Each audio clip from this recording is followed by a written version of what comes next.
السلام علیکم ورحمۃ اللہ وبرکاتہ ناظرین اردو کی اس ریڈنگ کلاس میں آپ لوگوں کا خوش آمدید اور خیر مقدم۔ ناظرین، آج ہم پڑھیں گے ایک ناشکری قوم کا انجام، یعنی ایک ناشکری قوم کے انجام کے بارے میں کہ ایک ناشکر قوم تھی، اس کا انجام کیا کیا ہوا۔ چلیے، اس سے پہلے کہ جو نیو ویورز اس چینل پہ آئے ہیں ضرور اس چینل کو سبسکرائب کریں تاکہ آنے والی ویڈیو کا نوٹیفیکیشن آپ تک پہنچ سکے۔ چلیے شروع کرتے ہیں۔ بسم اللہ الرحمن الرحیم۔ ایک ناشکری قوم کا انجام۔ ایک ناشکری قوم کا انجام۔ دنیا میں بڑی قوم سبا کو اپنی زراعت پر بڑا ناز تھا۔ دنیا میں بڑی قوم سبا کو اپنی زراعت پر بڑا ناز تھا۔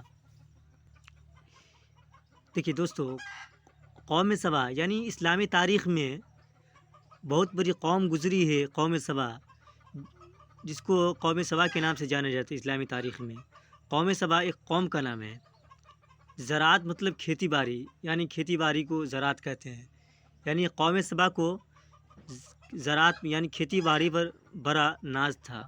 ناز مطلب فخر ہوتا ہے، ناز تھا۔ اللہ رب العزت ان کے تذکرے فرماتے ہیں۔ اللہ رب العزت ان کے تذکرے فرماتے ہیں۔ تذکرہ مطلب یعنی اللہ رب العزت ان کا ذکر کرتے ہیں قرآن مجید میں۔ لقد کان لسبئی فی مسکنہم آیا، اللہ تعالیٰ قرآن میں فرماتے ہیں لقد کان لسبئی فی مسکنہم آیا، ان کے لیے قوم سبا کے مساکن میں بڑی نشانیاں ہیں۔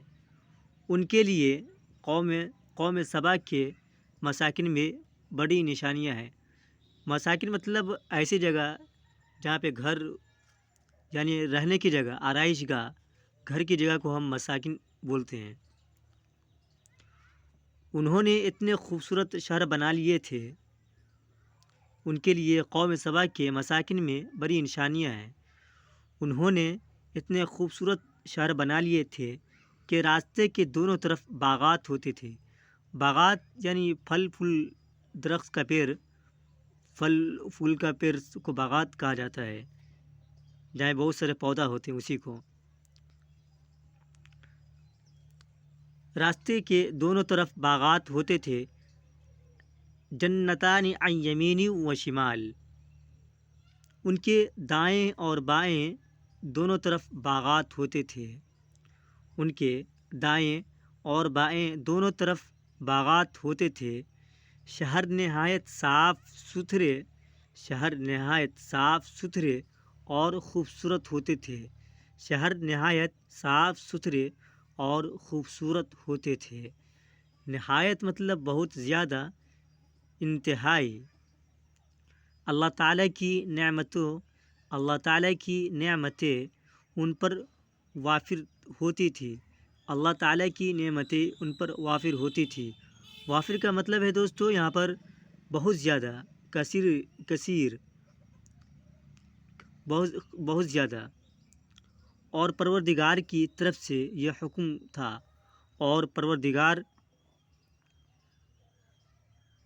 اور پروردگار کی طرف سے یہ حکم تھا، اور پروردگار کی طرف سے یہ حکم تھا، کلوا من رزق ربکم واشکروا لہ، کلوا من رزق ربکم واشکروا لہ، تم لوگ اپنے پروردگار کا دیا ہوا رزق کھاؤ، تم لوگ اپنے پروردگار کا دیا ہوا رزق کھاؤ اور اس کا شکر ادا کرو، بلدۃ طیبۃ، اتنا پاکیزہ شہر ہے، ورب غفور، اور ان کا پروردگار ان کی کوتاہیوں کو بخشنے والا ہے، اور ان کا پروردگار ان کی کوتاہیوں کو بخشنے والا ہے۔ جب نعمتیں وافر مقدار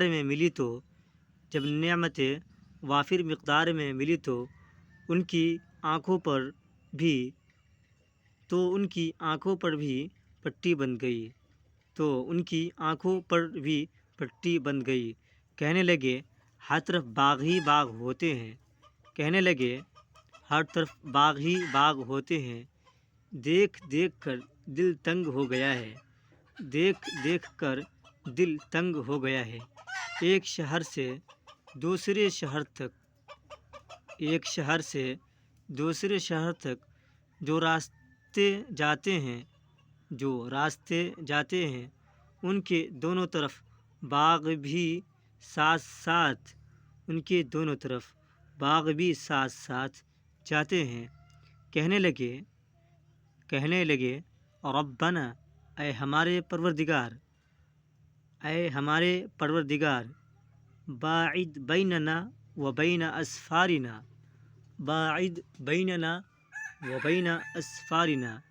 ہمارے اور ہمارے سفروں کے درمیان ایک مسافت پیدا کر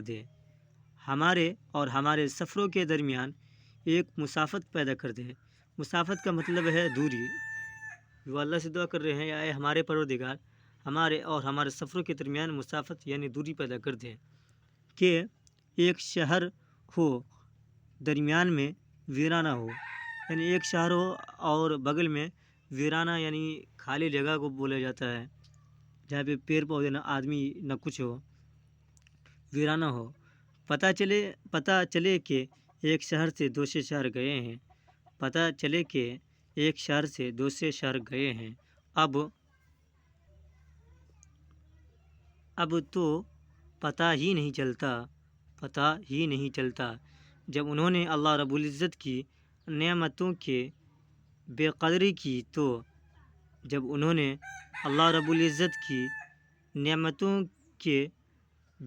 کی تو پروردگار نے زمین کے پانی خشک کر کے ان کے باغات ختم کر دیے۔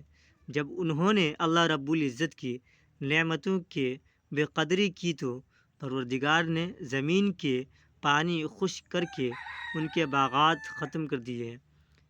خشک کا مطلب سوکھا ہوتا ہے، اور باغات جو ہم پہلے بتائے ہیں وہی جو پیڑ پودا اور پھل پھول کا جہاں پیڑ ہوتا ہے اسی کو باغات بولتے ہیں۔ جہاں پہ بہت سارے درخت لگ جاتے ہیں، باغ لگ جاتے ہیں، اسی کو باغات بولتے ہیں۔ ارشاد فرمایا ذالک جزیناہم بما کفروا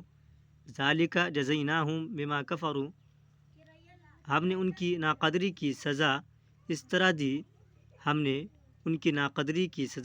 دی هل نجزی الا الکفور اور انہیں جزا دیتے ہیں مگر ہم ناشکروں کو، اور نہیں جزا دیتے ہیں مگر ہم ناشکروں کو۔ اسی طرح اور بھی کئی قومیں گزری جو ناشکری کی وجہ سے تباہ ہو گئی۔ تباہ کا مطلب برباد ہو گئی۔ قوموں کے عروج اور و زوال کی داستانیں قرآن میں کئی جگہ مذکور ہے۔ قوموں کے عروج و زوال کی داستانیں قرآن میں کئی جگہ مذکور ہے۔ عروج کا مطلب بلندی یعنی اونچائی، اور زوال یعنی نیچے گرنا۔ زوال کا مطلب نیچے یعنی گرنا، یعنی بہت ساری قوم جو اللہ تعالیٰ کا ناشکر ادا کرتی تھی، یہ ناشکری قوم تھی، اللہ تعالیٰ نے ان کو اونچائی پر سے یعنی نیچے کیسے پھینکی، اس کا ذکر قرآن میں کئی جگہ ہے۔ مذکور کا مطلب ذکر ہوتا ہے۔ اللہ تعالیٰ ایسی قوموں کے عبرتناک انجام کا تذکرہ فرما کر پوچھتے